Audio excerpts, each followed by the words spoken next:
네, 오늘장 빅 이슈 짚어보도록 하겠습니다. 안녕하세요. 저는 임민소입니다. 황대현 매니저님 오늘 함께 하시죠? 네, 오늘도 안녕하세요. 더 힘차게 외쳐보도록 할게요. 네, 자, 그러시죠. 빅 이슈를! 부탁해! 네, 내일장 힘차게 올라갔으면 좋겠습니다. 오늘장 키워드 확인해 보도록 할게요. 원숭이 두 창 빼고는 관계 없다라고 앞에서 말씀을 주셨는데 정말 원숭이 두 창만 빨간색이고 나머진 다 파란불이네요. 그러면 저희는 원숭이 두 창 한번 보도록 하겠습니다. 원숭이 두 창, 오늘장에서 왜 빨간불을 켰을까요? 제가 볼 때는 그 개인들의 쏠림 현상이 상당히 두드러졌다 이렇게 봅니다. 오늘 전 섹터, 전 업종들이 그 하락을 하는 가운데 어떤 새로운 이슈가 좀 나와야 되는데 하물며 누리호 성공을 했음에도 불구하고 한국항공운전 이런 것들이 이제 그 반등을 못해 그만큼 시장이 네. 안 좋은 거예요. 그러니까 약간은 개별성 테마 쪽에 상당히 그 탄력을 줬다 이렇게 보는데 뭐 과거에도 한 번 말씀드렸던 부분에 이런 원숭이 두 창이 네. 물론 이제 제가 볼 때 이것도 알려진 악재고요. 과거 코로나19라고는 틀리다고 봅니다. 우한 때보다는. 그래서 네. 이제 일시적인 쏠림 현상이 좀 나타나고 있는데 물론 이제 오늘 그 원숭이 두 창 관련주로 가장 대장주는 미코바이오라고 볼 수가 있습니다. 그래서 미코바이오가 오늘 갭상승을 하면서 상한가를 좀 쳐줬던 부분인데 물론 이제 정말로 이제 질병관리청에서 의뢰한 부분에 원숭이 두 창에 대한 기술력을 갖고 있다는 부분이죠. 그래서 네. 이런 부분이 상당히 그 병원체를 갖다가 진단하고 이런 부분에 대해서 현재 두 창 관련주로서 가장 크게 이제 반등한 게 미코바이오 밴드다 보고 물론 이제 거기에 다 아시는 블루베리 NFT라든가 그 종목들을 보시면은 네. 진매트릭스 뭐 이런 부분인데 진매트릭스는 아까 우리는 이제 그 원숭이 두창 안 한다는 이런 얘기가 좀 나왔던 것 같아요. 그래요? 예, 그래서 제가 볼 때는 지금 이제 이 종목들이 이제 탄력을 주고는 있지만은 제 그 아까 말씀드린 미코바이오 매드가 주가가 반등하다 만약 조정을 준다 상한가 그럼 다른 종목이 먼저 빠질 수도 있다고 봅니다. 그래서 혹시나 이런 종목에서 또 당연히 갖고 계셔서 수익이 나신 분들은 네. 미코 바이오메드의 이러한 그 매매의 흐름을 보면서 나머지 전략도 같이 가져가는 게 좋지 않겠나 봅니다. 어떤 추세적인 상승보다는 약간은 이제 내일서부터는 이제 단기적인 어떤 시각에서의 캔들 봉을 보면서 대응 전략을 가져가라라고 말씀을 좀 드리겠습니다. 그럼 원숭이 두 창 테마는 미코 바이오메드 보면서 조금 대응 전략을 짜보면 될까요? 예, 뭐 그 미코 바이오메드를 제가 아까 그 말씀드렸는데 뭐 차트 흐름을 보면요 제일 강했어요. 지금 이제 보면 저도 정말 대단히 이파동까지 상승을 하더라고요. 보시면요. 네. 탄력이 좋고 아까 제가 갭상승이 나왔다 그랬잖아요. 그러니까 가장 먼저 오늘 상한가를 친 종목인데 다만 오늘 같은 장에 이제 갭이 발생했다는 거예요. 되게 이제 상승해서 갭이 발생할 때는 그걸 메꿔줄 수도 있거든요. 그래서 네. 내일 만일에 그 미코바이오메드가 흔들리면 다른 이러한 원숭이 두창 관련주의 어떤 저는 테마로 보는데 이런 부분에서 변동성을 줄 수 있다는 부분에서 이 종목을 잘 주시하면서 대응을 해라라고 말씀을 좀 드립니다. 네, 그럼 원숭이 두 창 관련해서 기사 한번 짚어보도록 할게요.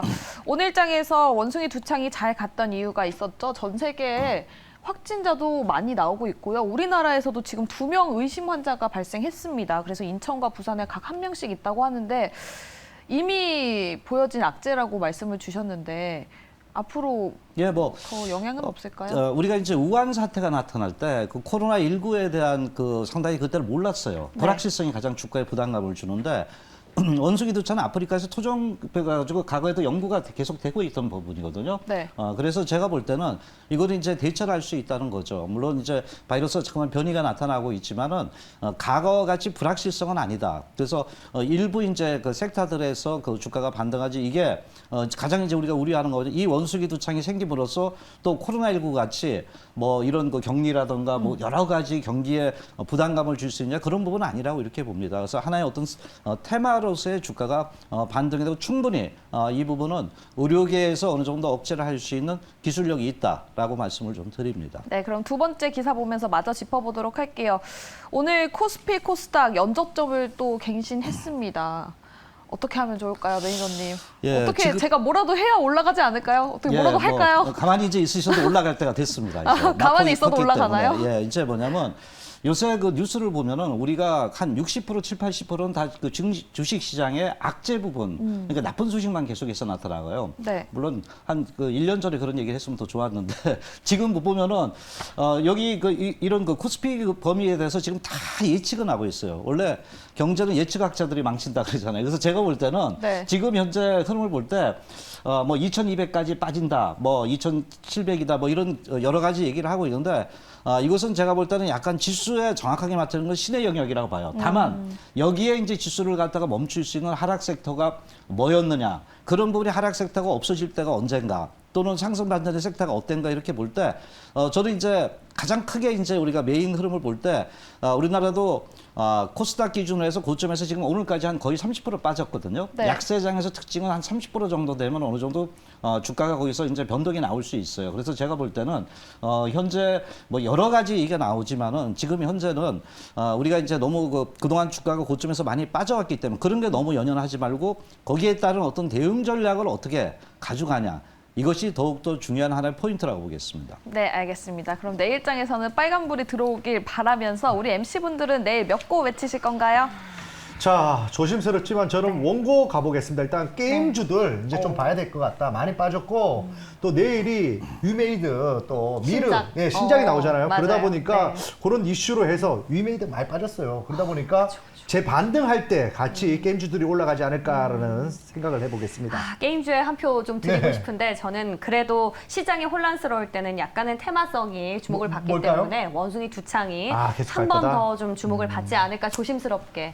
정말 어떻게 생각하십니까?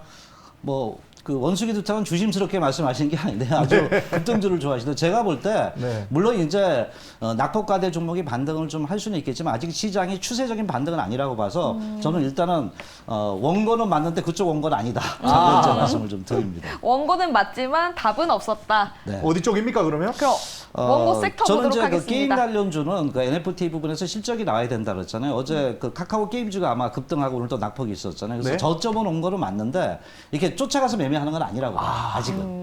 그럼 우리 그래서 매니저님은- 시장이 좀 안정되는데 저는 지금 이럴 때일수록 어느 쪽에 우리가 초점을 둬야 되냐면 실적이라는 것과 플러스 성장이라는 부분에 현재 그 초점을 두자. 그래서 굉장히 어렵기 때문에 저도 한 섹터만 오늘 말씀을 좀 드리는데 바로 2차 전지는 아직도 구체적인 성장주다라는 이런 부분에 그 초점을 두면서 만일에 이제 내일 낙폭이 있을 때 도리어 담아야 될 수 있는 종목들을 뭐냐 볼 때 저는 뭐 자율자동차를 말씀드리지만 오늘은 2차 전지를 말씀을 드리는데 네. 여기서 이제 거기서 몇몇 종목 그것도 이제 차별화된 종목에서 LNF라든가 또는 일진 머티리얼즈 M&A 부분이 있단 말이에요. 또 에코프로비엠은 또 실적 부분이 굉장히 좋기 때문에 네. 이런 부분에서 이제 낙폭 클 때 도리어 지금은 단기 매매 쪽에 관련으로 흐름을 접근을 좀 하는 게 좋지 않겠나 보겠어요. 그럼 오늘 지금 뒤에 나와 있는 이 세 종목 모두 외국인의 수급이 좋았나요? 뭐 어느 정도 최근에 이제 외국인들도 오늘 보면은 그 거래소 쪽 굉장히 많이 매도하고 코스닥도 매도를 하고 있단 말이에요. 그래서 지금 전반적으로 이제 그 낙폭이 그 전체적으로 안 좋고 수급 부분도 별로 안 좋은 부분이 있지만은 제가 볼 때는 이제 어떤 그 기업적인 가치 이런 부분이 좋아요. 그래서 예를 들면 뭐 일진들은 외국인들 또 물량이 나왔어요. 나왔고 이런 부분인데 또 낙폭이 있으면 또 외계인들도 다 특성이 틀리기 때문에 들어올 수도 있다고 이렇게 보거든요. 그래서 다만 이제 제가 어떤 수급 부분보다는 지금은 이제 수급 불균형이라고 보는데 기업의 어떤 펀더멘탈 가치를 보면서 어떤 타이밍에 의한 선정 섹터라고 이렇게 말씀을 좀 드리도록 하겠습니다.